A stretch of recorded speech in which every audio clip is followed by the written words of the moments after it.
Nah, kaitan dengan ketenangan jiwa, ini Imam Syafi'i mengatakan amalan harian Nabi itu ada 6. Antum praktekkan aja 6 ini, dijamin nanti jiwanya tenang, hatinya nyaman, hidupnya enak. Apa yang 6 itu? Yang pertama sidqul qaul. Nek ngomong itu jujur, ngomongnya itu sesuai dengan kenyataan, nggak pakai bohong-bohong. Itu dijamin nanti akan bahagia, tenang. Yang membuat kita khawatir, membuat kita bingung, itu karena ngomongnya itu bohong. Sehingga kebohongan itu membuat dia nggak tenang, karena hidupnya hanya nutupi kebohongannya biar nggak ketahuan. Makanya jadi bingung terus gitu. Makanya Nabi mengatakan bohong itu memang bikin dosa terus. Wa iyyakum wal kadhiba. Kamu itu jangan kulino bohong. Kenapa? Fa innal kadhiba yahdi ilal fujur. Karena kalau bohong itu nanti membuat kita terkena dosa terus untuk nutupi bohongnya. Fa innal fujur yahdi ilan nar, dan nanti dosa terus itu membawa kita ke neraka. Makanya biar enak, mendingan ngomong apa enak jujur gitu aja. Walaupun abot tapi bariku tenang, daripada kita pengen aman ngapusi, akhirnya habis itu malah orang tenang terus. Yang kedua Pak, yang kedua ini nasihat dari Imam Syafi'i, kebiasaan Nabi yang membuat jiwa kita tenang itu adalah kaful ada. Kita menahan untuk tidak menyakiti orang. Pokoknya urip itu ojo nyusahke orang, maka dijamin hidup kita nggak akan tersakiti dan kita nggak akan susah. Karena balasan itu Pak sebanding dengan perbuatan. Kata Nabi, kamu tadinu tudanu, sebagaimana kamu berbuat nanti kamu akan diperlakukan seperti yang kamu lakukan. Nek kita kasar ya mesti dikasari, nek kita itu menyakiti ya mesti tersakiti. Makanya resepnya berarti sederhana. Nek jenengan pengen aman, pengen enak, jangan menyusahkan orang. Nek kita nggak pengen disusahkan ya jangan menyusahkan orang. Al jaza min jinsil amal, karena balasan sebanding dengan perbuatan. Banyak hadis itu yang menjelaskan. Contoh gini, antum nek pengen dibekteni anak, gampang caranya. Antum berbakti ke orang tua, maka nanti anak-anak kita akan bakti sama kita. Karena dalam hadis itu ikramun nisa'akum wa tukrimun nisa'ukum. Muliakan wanita-wanita muslimah itu, maka istrimu atau wanitamu, berarti wanita dalam tanggungan kita ya anak kita atau istri kita akan dimuliakan orang.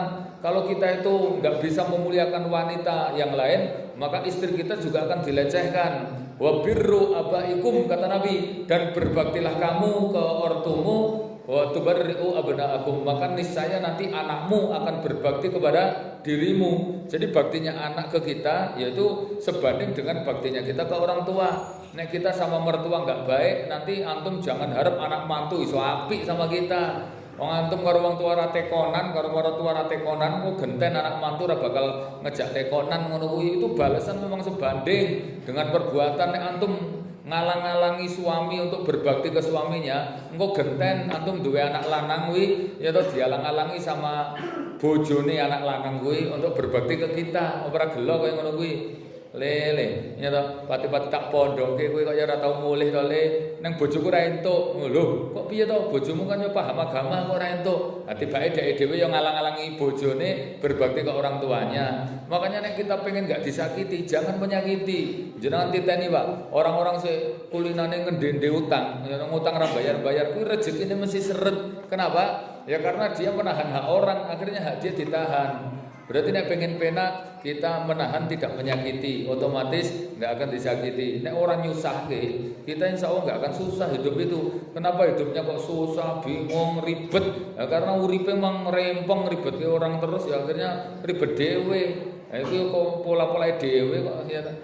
Jawab rahimahullah. Nah yang ketiga, ini kebiasaan Nabi biar hidup nyaman, tenang itu apa? Ghinaun nafas, mencukupkan jiwa, mencukupkan ya hati terhadap apa yang Allah beri. Wes iku mesti dadi penak, sugih. Karena Nabi mengatakan namanya orang kaya itu bukan duitnya oke.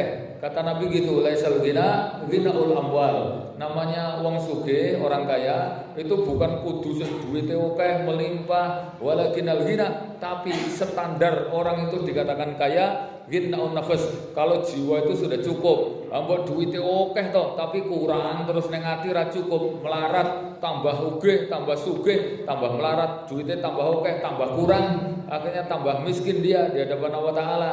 Makanya Nabi mengatakan, mangkana di dunia akbaru hammiha, siapa yang pikirannya itu kurang terus kepada dunia, artinya dia tuh pengen ngelumpuk-ngelumpukin dunia, ngelumpuk terus, ja'alal faqra baina ainaihi, maka dibikin fakir di kedua matanya itu lihat kurang terus gitu loh.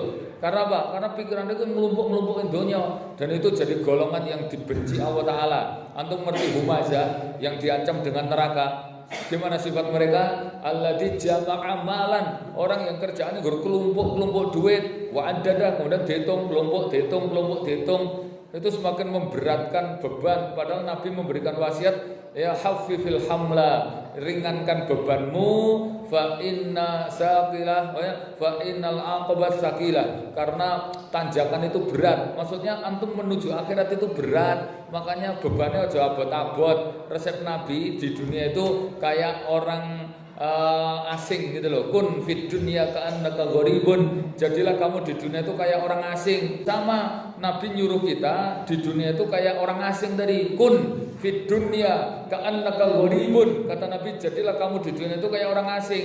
Jadi golek sangu sak oke-oke, tapi nanti kita bawa ke akhirat. Au abiru sabil, atau orang yang safar nyebrang jalan itu nggawa musafir. Musafir itu kan yang paling cerdas, itu nggawane ora pati oke, tapi nyukupi gitu loh Pak. Misalnya jenengan mau pergi ke Jakarta cukup sak setel karo panganan ki rasa nggawa ora apa-apa, penting kualitasnya nggawa duit gitu. Makanya kita di dunia itu rasa kok kan beban. Barang-barang sing kira-kira ora kanggo Pak, itu mendingan jenengan serahkan ke Allah Ta'ala. Jadi di akhirat iso dinikmati. Jadi barang-barang yang enggak berguna itu nanti beresiko di akhirat. Karena kita akan dihisab itu. Dunia itu nanti terbagi 3. Pertama ma'juran, yang kedua hisaban, yang ketiga adaban. Dunia itu nanti Nabi membagi ada 3. Ada yang menjadi pahala untuk kita di akhirat, kalau itu kita bawa ke akhirat, kita serahkan pada Allah. Ada yang kedua, harta itu menjadi hisab, hitungannya abot, dikalkulasinya berat gitu loh. Padahal Allah kalau neliti detail banget itu. Makanya ini harta-harta yang tidak kita manfaatkan untuk akhirat, tapi tidak kita gunakan maksiat. Yang nggur mubadir, nganggur, hisabnya berat itu. Ada yang ketiga, harta yang nanti menjadi siksaan hidup, itu menjadi beban di akhirat. Itu kalau harta malah digunakan untuk dukung maksiat, wah itu malah jadi siksaan. Makanya hati-hati kaitan dengan dunia ini. Kalau barang-barang enggak bermanfaat diteliti lagi, jangan serahkan kepada Allah Ta'ala, bagi-bagi gitu aja. Nah yang keempat apa? Libasut taqwa, selalu memakai pakaian takwa. Wis iku penak itu. Takwa itu artinya hidupnya sesuai aturan, orang gawe odo-odo dhewe, orang melanggar aturan, terus tidak nuruti hawa nafsu, tapi ngikuti petunjuk dari Allah Ta'ala. Takwa itu kan sederhana toh Pak. Kalau para ulama menjelaskan, contohnya Ibnu Abbas itu mengatakan takwa itu ayyuta wala yuqsa, penting ada perintah taat, orang maksiat. Ayyuskar wala yukfar, enek nikmat disyukuri, orang kufur. Kemudian ayyuskar wala yuqsa, selalu ingat enggak lupa. Ada musibah ayyusbir wala yaska, sabar enggak gresulo. Gitu tok loh.